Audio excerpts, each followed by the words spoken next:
Roni, thank you so much for joining me today. It's a pleasure to have you on the show. Thank you for having me, Eric. Absolutely.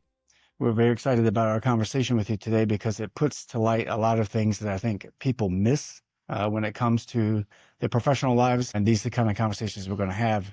So to get into that, you built a career that put you in some successful circles. You were the top 50 chief marketing officer in the country.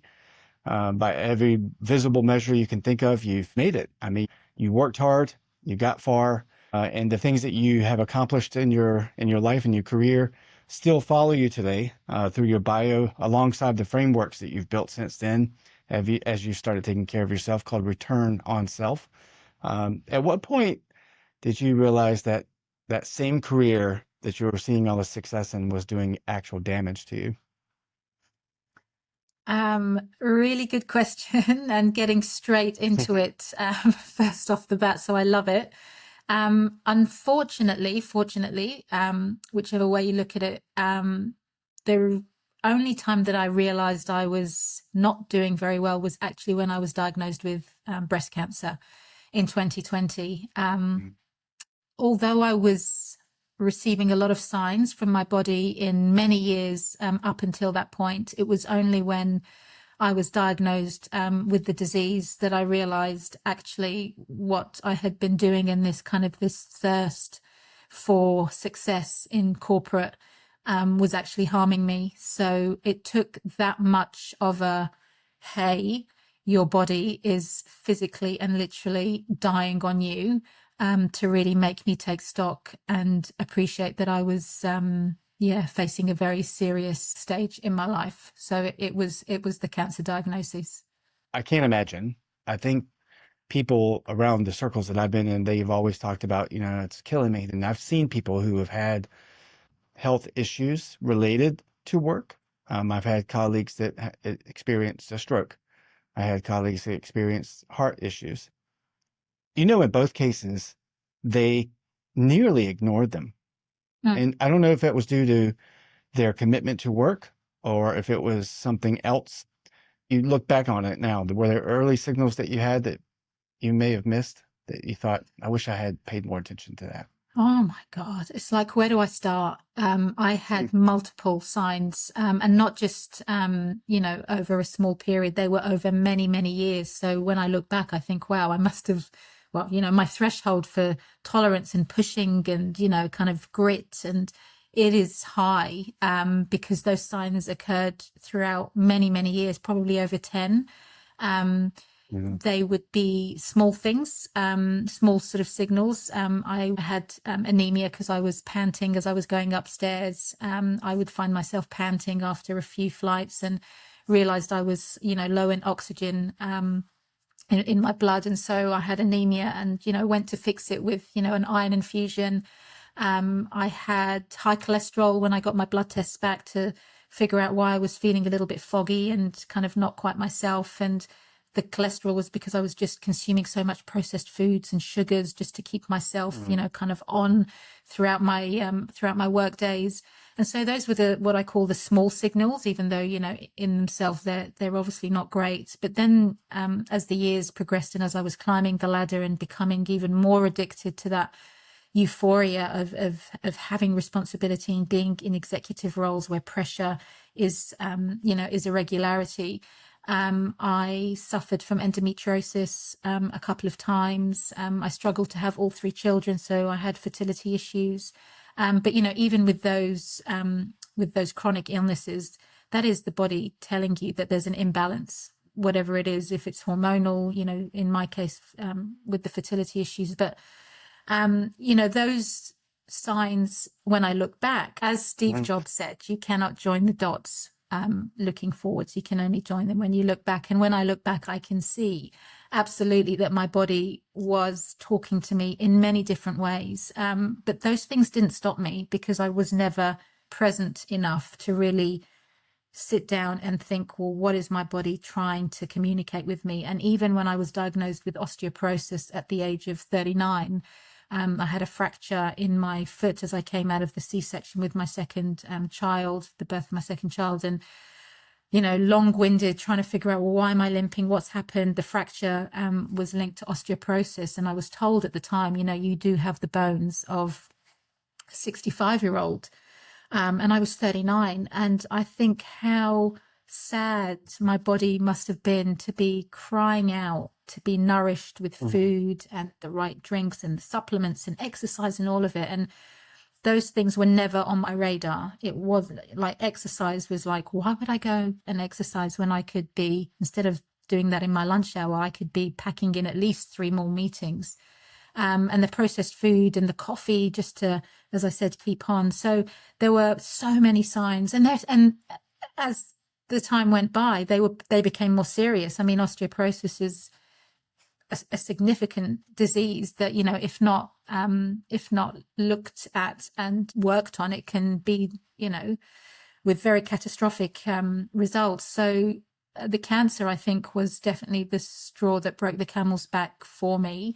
And I do feel very lucky in that regard, because I would appreciate there may be many people that would have had half of those signs and been stopped way before, whereas, I kept going and managed to keep going, with 3 kids, a husband, still communicating well at work and doing well at work, and, being the friend and the sister and the daughter and all these hats that we wear.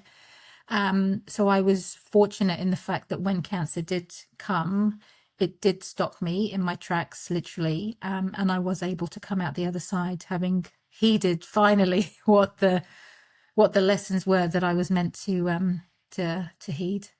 As you're telling me these stories and the things you're going through, first off, the courage and the strength that it takes to kind of keep that moving. I mean, that's a lot to deal with. That pressure kind of correlates right into the other side, which is the convenience of the current food situation. We talk about McDonald's. We talk about all this processed food that you can quickly get, the things that are easy to make at home, that are not organic or not good for you. And so when you put all of these things together, it's just that perfect storm. And I think too few people, unfortunately, don't really see the impact that it's making on them until it's too late. And it's a pace that I think so many senior leaders recognize. I would bargain that anybody who's senior would recognize this story and think to themselves, I've said that to myself before, that I should take care of myself. But one question that eludes me sometimes is it the company that's keeping that pace, or is it our own drive doing the work? Yeah, it's a really good question, and it takes a lot of self-reflection to have somebody answer it honestly. And reflection was something that I had a lot of time to do when I was healing post-cancer, because, when you're faced with death, you're like, well, how did I get here?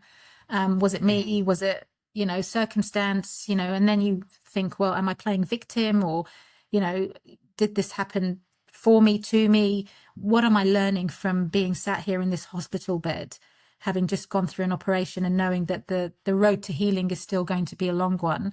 And what do I need to do to avoid reoccurrence? Because, when you get cancer, the first thing you think is, when you've healed, is how do I stop this from happening again? And I think when I looked back and did reflect, I loved most of my jobs, most of my career. I absolutely was addicted. I loved the people, the teams, the camaraderie in those high performance environments. I thrived. And where I got lost, and I mention this a lot, is I just got lost in the race, in the corporate race, and I got lost in not running my own race in alignment. So, when you're in those environments and you've got your KPIs and all the company commercials and you're invested and, you're in the right environment. And I love to say that pressure is a privilege, but pressure over certain times is a privilege, but not sustained. And I think that's where I was getting lost in that race, because I forgot to know when I should stop and rest and recover so that I could go back into the race and run it and finish it. And we talk about, or I talk about often about sports people, athletes, Olympians, and they have it so down pat, because they know in order to keep going and give their best foot forward, they need to rest and recover. And it's not rocket science, right? But you go into the corporate and you do get lost in their race. It's like, who are you serving? Is it the shareholders, the investors, which stakeholders are you being loyal to? And why is it so hard for us to be loyal to the biggest asset that is driving that? And it's us. And I got lost in that. I forgot about myself. I forgot what I should have had in my toolkit, which was, my moral compass was always loyalty and honesty and truth and kindness and compassion. And I never actually put self-worth in there. Just never occurred to me, self-worth. But after cancer, I did, because I realized actually I didn't think enough of myself to give myself sleep and to give myself good food and to give myself good connection time. And I look back and I think, oh my God, I really was living unconsciously, like I was literally asleep at the wheel of my life. That's another metaphor I speak to clients about. It's like, how many people are directing their own life? If your life was a film, you've got the director talking to you and saying, right, you need to be there. This is the script. This is the message, just kind of creating that whole sort of atmosphere and story. But many people that I have known in corporate are asleep at the wheel of their own life. And when you ask them, what are you doing? What are you aiming for? What are you racing for? What's at the end of the finish line? And many sadly don't know. Some do, of course, but those are the ones that are living consciously. They consciously make a decision. They have intention.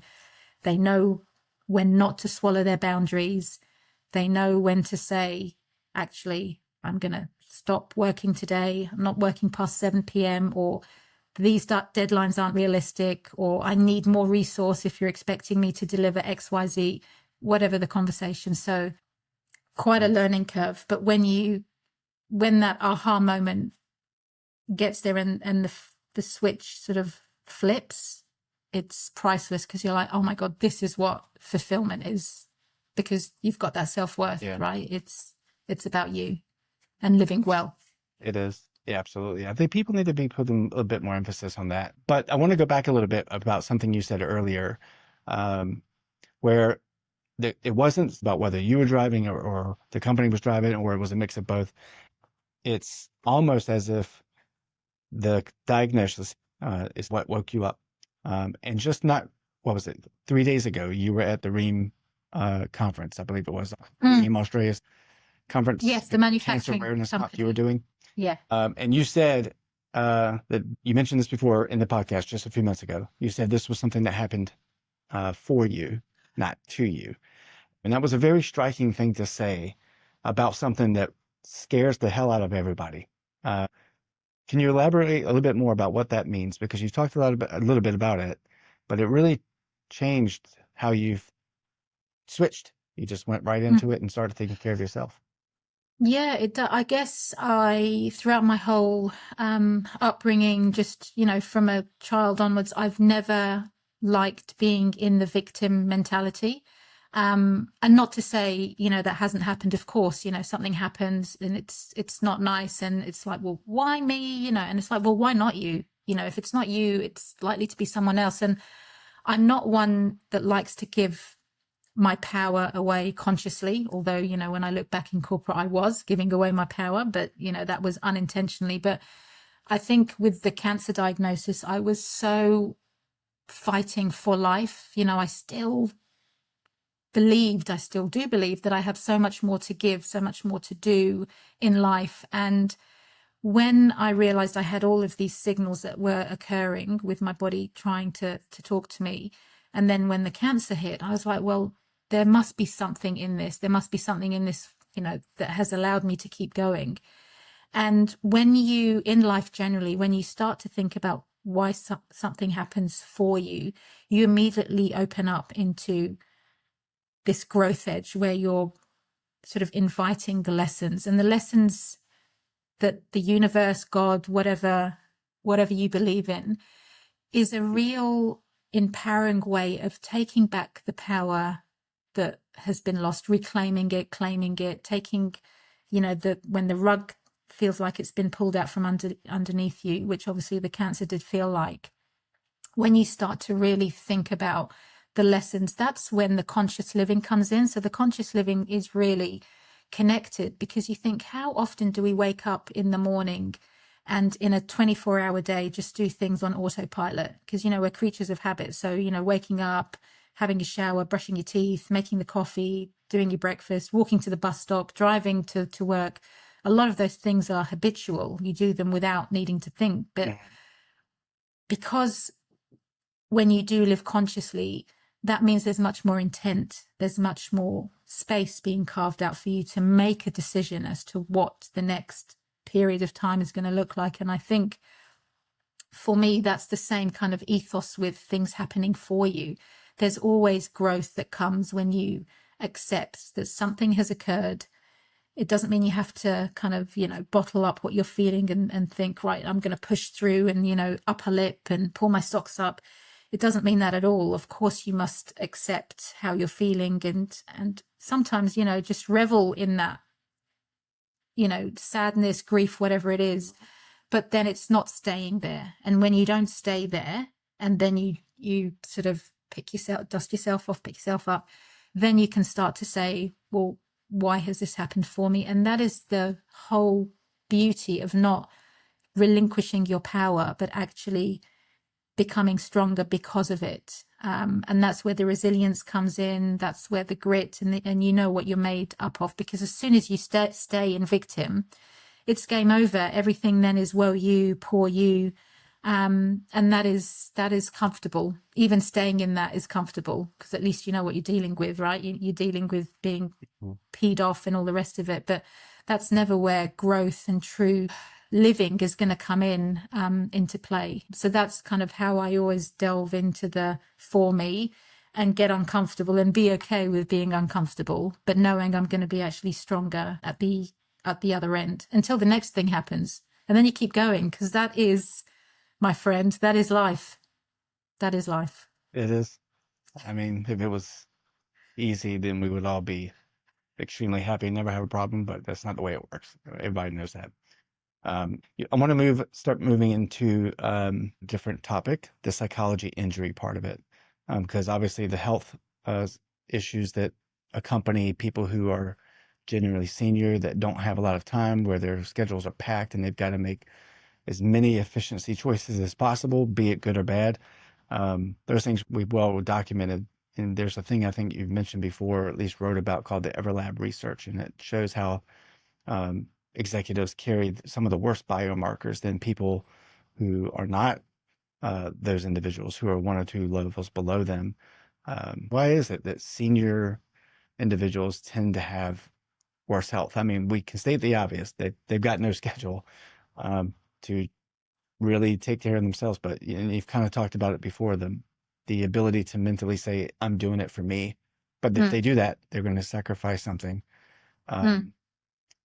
That's that conundrum. Can you talk about that? There's a couple of things. I think the things that got those let's call them high performers, the things that got those high performers to get to those senior levels are the very traits that can be their downfall. So, for me, I was dedicated, I was loyal, I was hungry, I was passionate, I was committed, I was everything that most leaders would want, because I was just ferocious with my appetite, and I loved my teams as well. So I was a good leader. I was a really loyal corporate citizen, but it was those things that actually became my Achilles heel, because I, again, forgot about it's just funny, just kind of going through it in my head again. It was those attributes and behaviors, my kind of never giving up, my kind of keep going, pushing, high thresholds. It was those things that actually had me not be able to stop because of the addiction, kind of the just committed, just blind commitment. And I think for leaders, because the higher up you go, the more responsibility you have, you're looking after people, the pressure is real, commercials are also, real. And so it takes a really strong and disciplined leader, I have now understood in hindsight, to be able to balance things well, and to coexist, high performance in the workplace with high performance at home. So I think it can be an Achilles heel. The things that drive you and make you successful are also the things that can actually work against you, because you are so focused, you forget about the biggest asset, the most valuable asset, which is yourself. But I do think that, companies are made up of human beings, right? So through good Mhm. communication, when I really dumbed it down, I was like, well, things can be so much better. It's not about diluting productivity. It's not about saying to anyone, oh, actually, we can't meet, X revenue target because that's not happening. We can't deliver. It's not even that.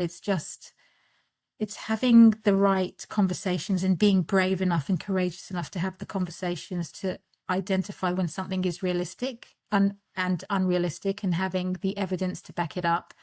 And then just coming out with strategies and plans where people can feel themselves enough to say that if this carries on at this level of intensity and this level of pressure, then the person at the end's health is going to be diluted. And I think we work very reactively. There's not enough proactivity.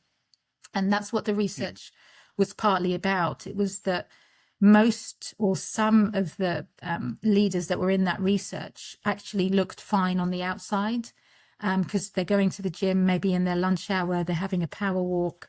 But really, when you looked under the hood and you took the blood tests and you sort of looked at what was going on underneath, it showcased that actually they weren't as healthy as they thought they were. And that's the Mhm. other part to what I do now, is I'm very religious at having regular blood tests, because I think, well, we're used to understanding what the commercials are in a business, and we're used to understanding the numbers and the data, and don't make, decisions unless you have data. But I would never have thought to take my own data, take an annual blood test, Mhm. um, take a gut test. There are a million tests that people can take, and all the answers are in your blood.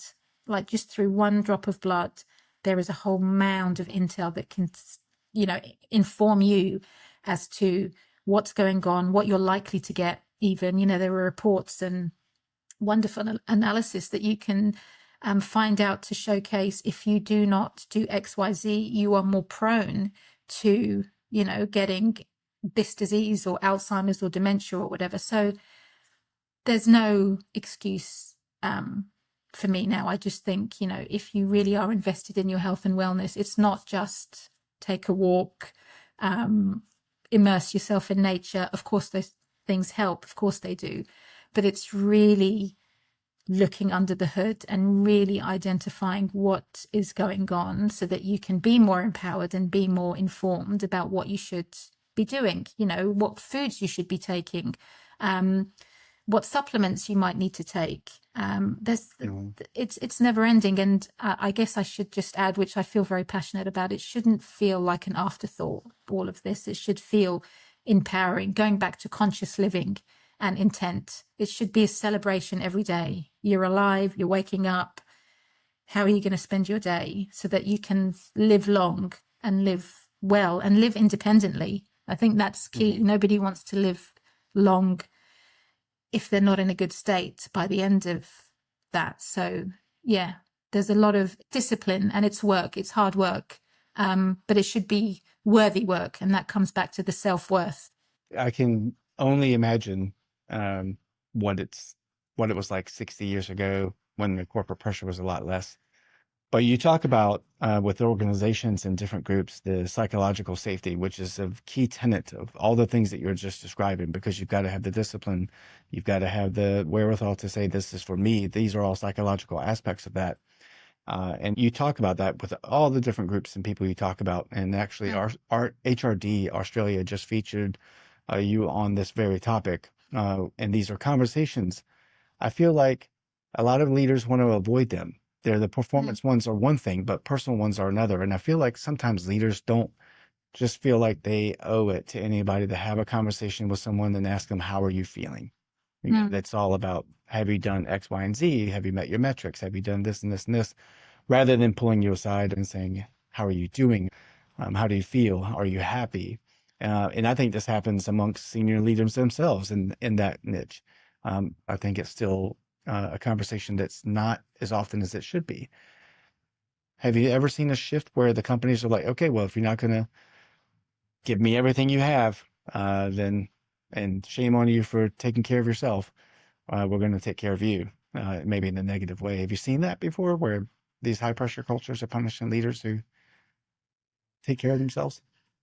Yeah, look, I have, and there's such a fine line because some leaders just aren't, to your point, Eric, just aren't equipped to deal with having those conversations. They don't know how to, and so it becomes the elephant in the room. They would rather not face those conversations because it's awkward, and they don't know how to respond. If they were to ask a question and say, "How are you? Are you okay?" and the response was, "Well, actually, I'm not okay. I'm going through a mental health issue right now." And sometimes the response is, okay, I don't know what to do. I'm in a kind of, I'm feeling very awkward myself. So I think there should be much more onus on leaders being trained appropriately with being able to respond, to have conflict resolution, to be able to have those conversations and possibly agree to disagree, but do it respectfully, and to be able to just speak as humans without the mask of the corporate, CEO, MD, CEO, whatever it is. So I think there is a gap there where a lot of leaders who are in, roles that have a lot of responsibility and are earning a huge amount of money for those responsibilities, I think just don't have the skill set to be able to handle the human side of having employees report into them. Within that, the overarching thing is the culture.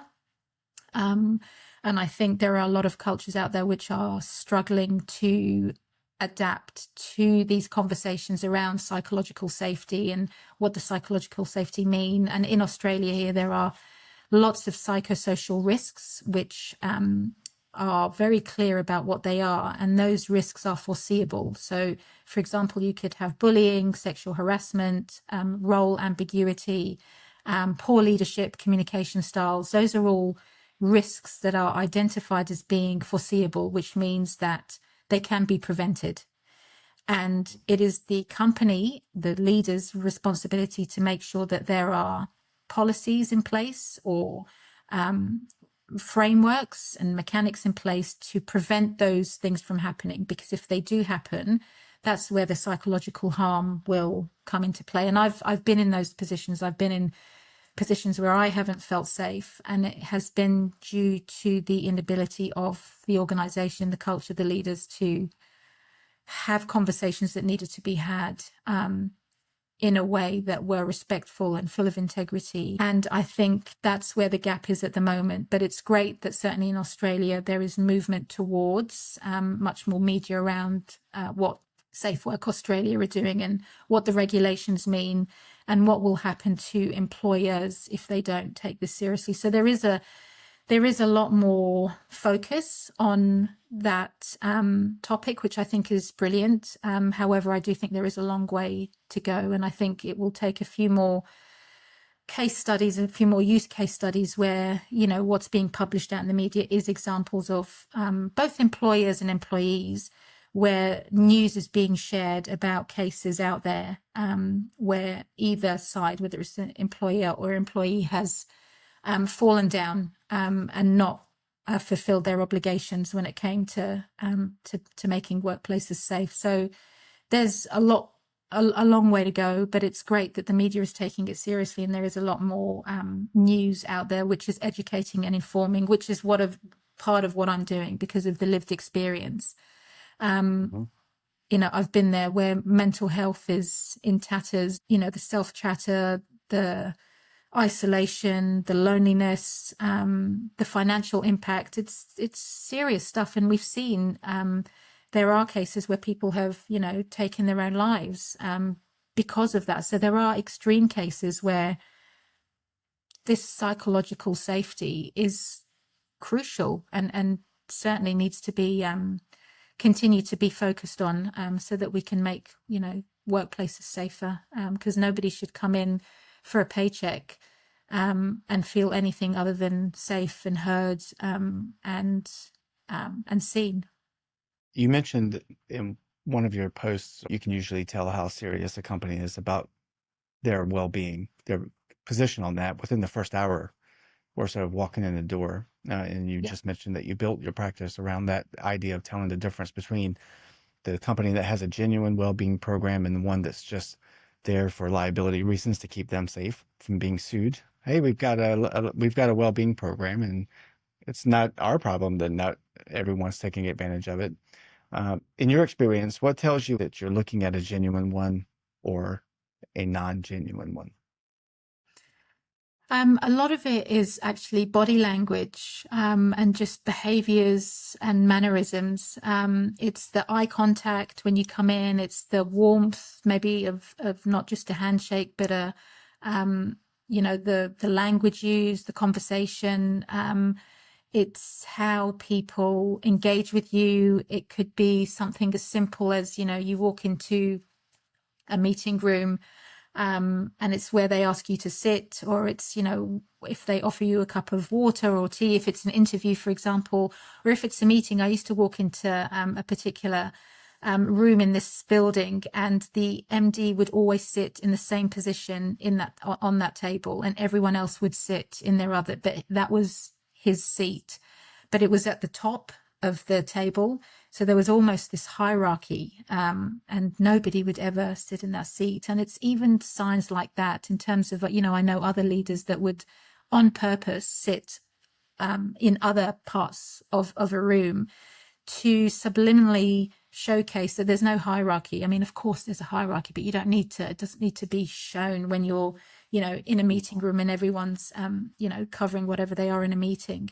The eye contact is a huge one, having eye contact and not rolling your eyes, like small things, the flicker of an eye, the roll of an eye, even sitting, there's passive aggressiveness that can showcase in the way that you sit. How respectful are you? Are you engaged? There's lots of things. And I think one of my counsels now to my clients is, when they're going in for an interview, before they go in, especially the higher up you go, is vet. Like, I can't emphasize it enough. I wish I'd taken my own advice. Ask the uncomfortable questions in the interview. And if those uncomfortable questions can't be asked, you pretty much have, some sort of signal that possibly that's not the right environment for you. Ask, how do you deal with underperformers? If you have an underperformer scenario, Joe blogs or Joanna blogs, how have you dealt with that? How would you deal with that? Really get into the delve of uncomfortable scenarios and just put them to the company and see how they respond. See, are they open? Do they kind of get defensive? Like, really do active listening, and not just listening with your ears, but listening with your eyes. And it's those answers, when they respond, you'll see and feel whether they're scripted or whether they're a bit kind of ahhing about it. But I find now there are those are one of the 3 questions that I would always recommend anyone that I work with to ask before they take on the responsibility. Certainly, as I said, the higher up you get, and that's how you can ordinarily tell if a company is comfortable with psychological safety, but also showcasing it and asking around. But anyway, there's so many. I could write a book on it. Maybe one day I will. Yeah, I think you've got one coming. Is that right? You've got Invincible is underway. In that book, Invincible, which share the same title, really talk about all of these things. And on your site, you've written that you believe that you were invincible right up until you got your diagnosis, and that said otherwise. And some people feel like there's an invincibility in their professional world, like I've done it. How do you separate those two? I mean, without having to go through what you have. That's the purpose of why you and I are chatting about how to prevent people from hurting themselves for benefit of a company, be honest. So how do they do that?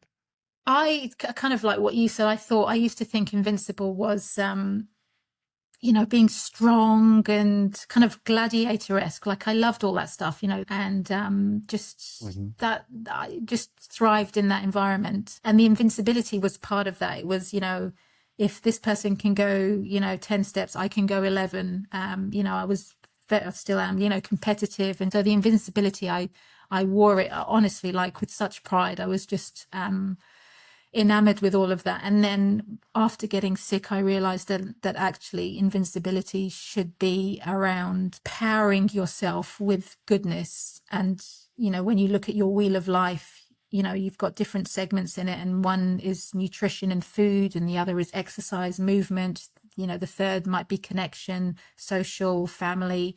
Another one might be love. Like, you just kind of go through this wheel of life. And I now think about invincibility is powering and injecting goodness into all of those areas. And that is the true strength. I mean, you say these things and you think, oh God, I'm not saying anything now that's revolutionary. I haven't come up with the invention of the wheel. It's all obvious stuff. But I think, again, going back to that, switch flipping, it's just having a different lens.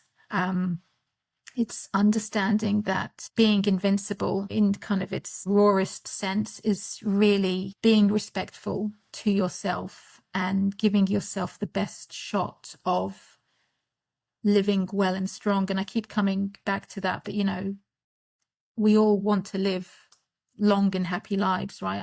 It goes by so quickly. So it's like, well, how do we, if you ask people, I don't know, if you go outside and into the street and ask the first 10 people that you bump into and say, how happy are you out of 10? Where 10 is ecstatic and you love your life and every day is like, a gift. And then you've got, the people that might give it 1 out of 10 where they're not happy at all, they're depressed. You think, well, of those 10 people that you're going to ask, how many of them are really happy, like really fulfilled? And sadly, when I've done this exercise, it's way below what it should be. It's below 50%. But it comes back to that, how happy, fulfilled, purpose, what race are you living in, how intentionally are you living, how conscious are you? And so I guess the long-winded response to your question, Eric, is that's all of that is kind of linked now to what I term as being invincible. Like, I'm so grounded in living my life for me and therefore for my family and my loved ones. And that's my internal kind of grounding that is unshakable, hence invincible, because I'll never, ever run anyone else's race, ever. I applaud you for that statement, because I believe in that wholeheartedly. I think that before I go into my next question, which is going to be revolving around the executive health trap that you've talked about before, people might be listening to us and they'll think this is not a novel thing. It's not. The need to take care of yourself is not a novel idea. However, it's a difficult one now, and that's different. Not that it's new, it's just difficult. The world has created this environment where it's expecting us to perform, to deliver something for them so that we can get a paycheck and trade our time for money. And whatever time we have left, we have to make the best of it until we eventually retire. And who knows what shape we'll be in when that happens. That's one issue. Then you've got the food issue, or just the lifestyle around us that happens, just all the things that go with that. And then you have your own issues, the psychology part of it, of I'm going to have the discipline to do the things that I need to do for me and not be worried about what happens to the things that are tied to all the other stuff. And that's a 3-tier problem. So it's not novel, but it is difficult. And I think that people need to realize just how important these conversations are, because we're not saying something novel. We're saying something that will remind the listener that it's not too late to change your mind and live the best life for yourself. You may have to make some sacrifices for that. I think organizations, talking directly to them, these companies that are driving people to do their best and use all the time that they can to get there, are shortening the shelf life of their best people.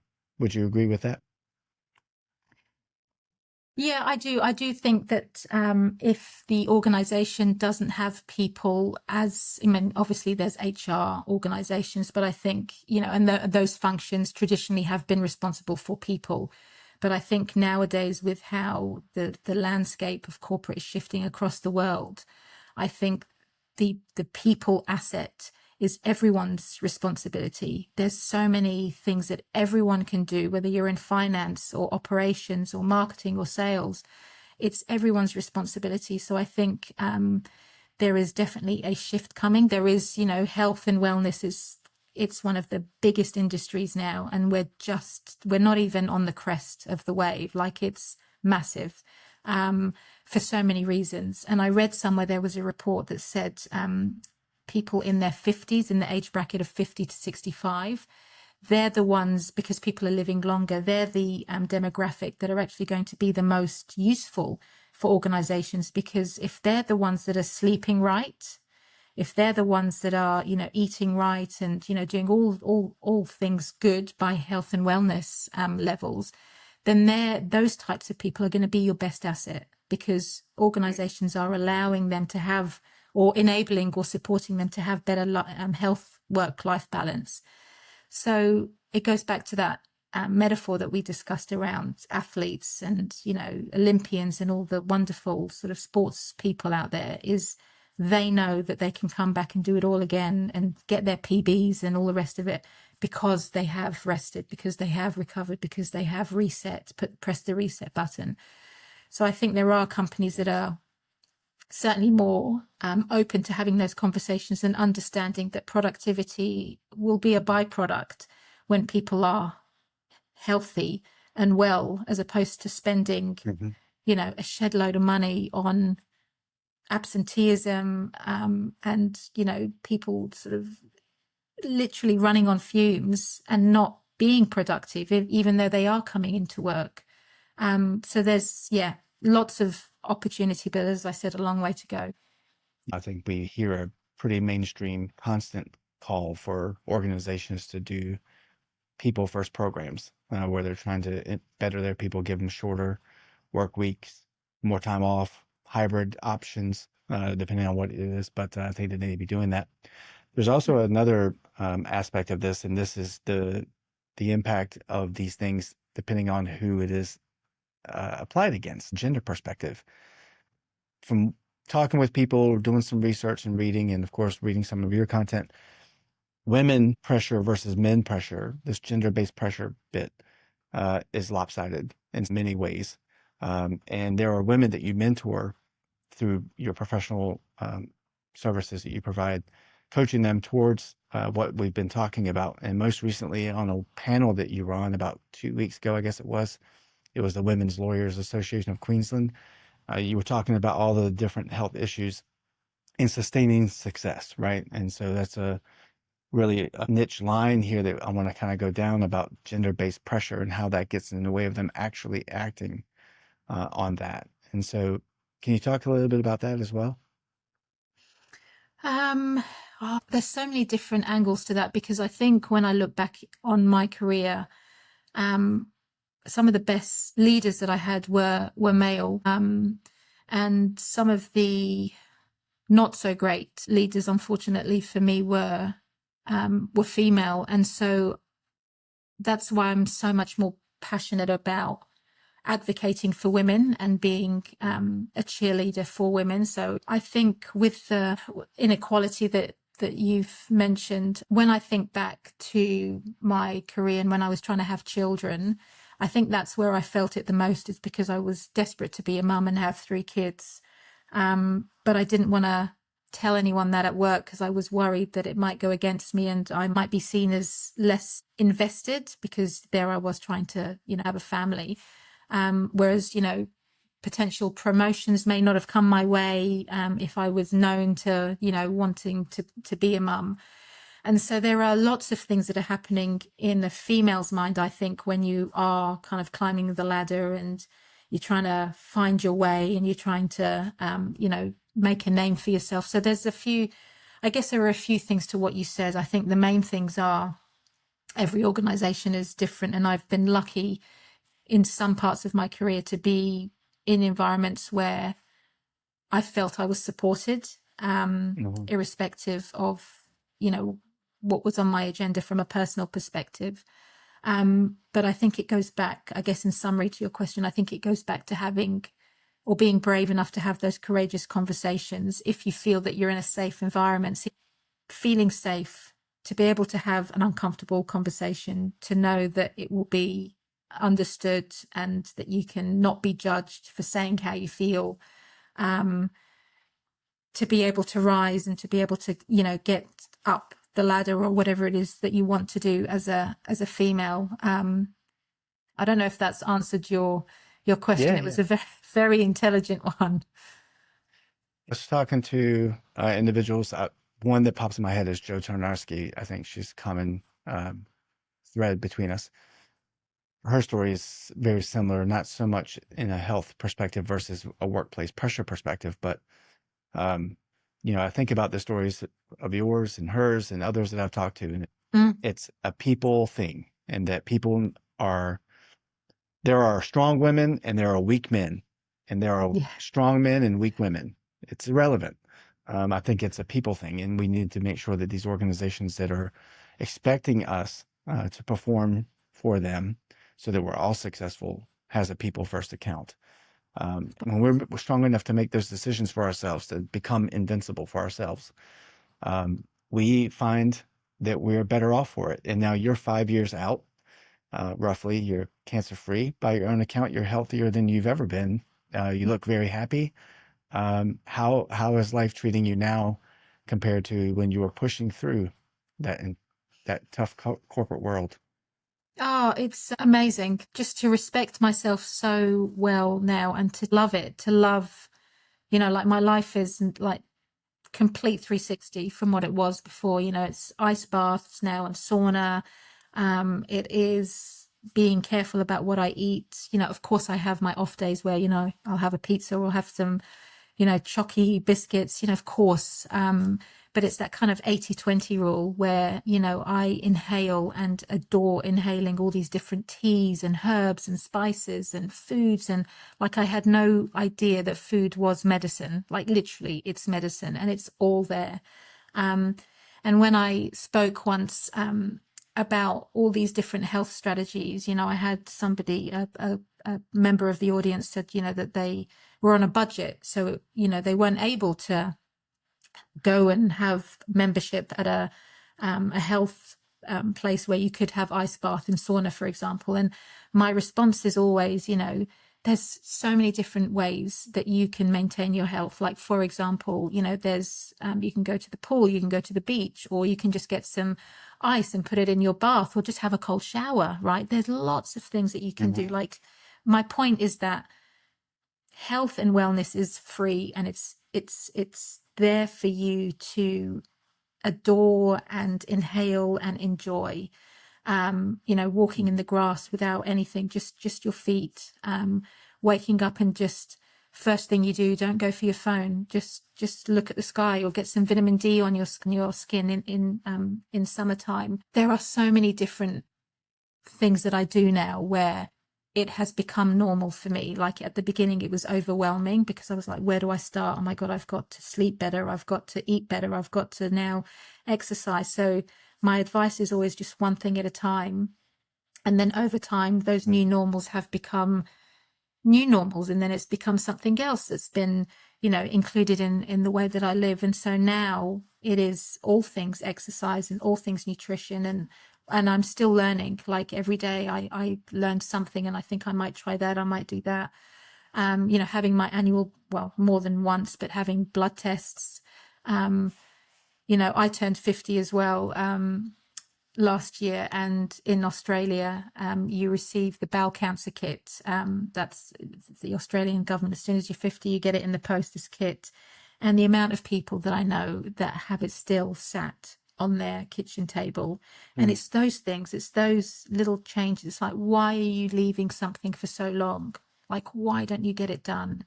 And the why is obviously the reflection. You got to go under and figure out why. But that's what I mean about the self-worth, and actually thinking that you are worth following up on these things. The bowel cancer kit is sent for a reason. Statistics show that it's, higher in that age bracket, hence why you're provided with a free, toolkit. Mhm. And so I feel actually more free. I feel more empowered because I'm not a slave to someone else's race. But also I'm not leaving it in the hands of the judges, which is another term that I use. But it's don't leave it in the hands of the judges.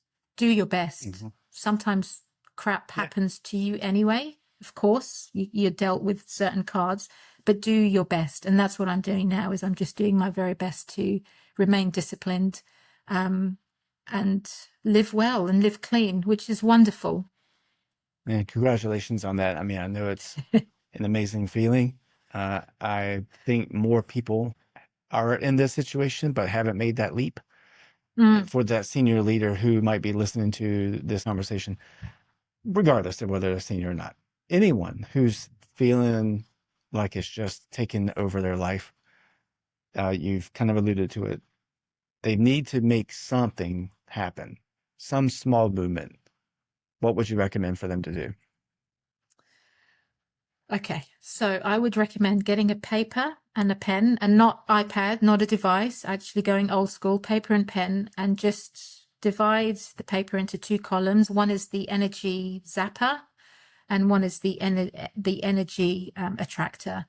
And just to analyze their life in general, and just on where it's the zapping side, 3 or 4 things that they believe are zapping their energy regularly. So this is a consistent energy zapper. And then on the right hand side, it's 3 energy attractors. What lifts them? And have 3 or 4 things on there. And the idea is that they just take stock of the things that are working for them, or not working for them, so that they can stay in control and elevate the energy zappers, elevate the energy attractors, and start to remove some of the energy zappers, and live a better life because of it. So just start there, start small, and it will start to kind of give you back your power. I like that. I like that, the fact that you've got to get pen and paper out, because it makes it tangible, and it's simplistic, to see what you're spending your emotional currency on, as I like to call it. But Roni, your courage and your strength to get through all the things you have, is amazing. And I'm glad that we're having this conversation, because I think, again, it's a very important one, that not only us as individuals who are trying to lead a professional life and to have a good balance with our family, with our health, with our corporate successes, the organizations also need to understand that we are the things that make or break them. And so if they are trying to remain competitive, they need to put their people first, because it's just going to keep all that other risk at bay. But thank you so much for joining me on this and talking about these very important topics. And I'm very happy that you are doing well and you're looking great and you're happy. And I think people, when they hear this conversation, they're going to start taking that advice and doing the zap and attraction model. And they're going to start finding that they are making small changes. And I would bet money that they're going to be happier for it. So again, thank you so much for joining me on the show today. Thank you, Eric. It's been an absolute pleasure. I love speaking to you. Thank you for making it such an easy conversation. Appreciate you and the time and the space to share my story. So thank you. Absolutely.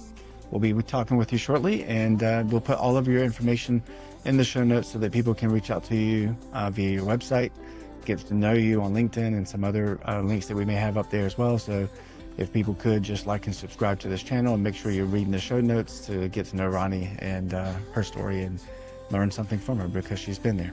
So thank you so much again. Thank you. Life is tough, but so are you. When you fight, get up and push right through. Like your luck is bulletproof. Life is tough, but so are you.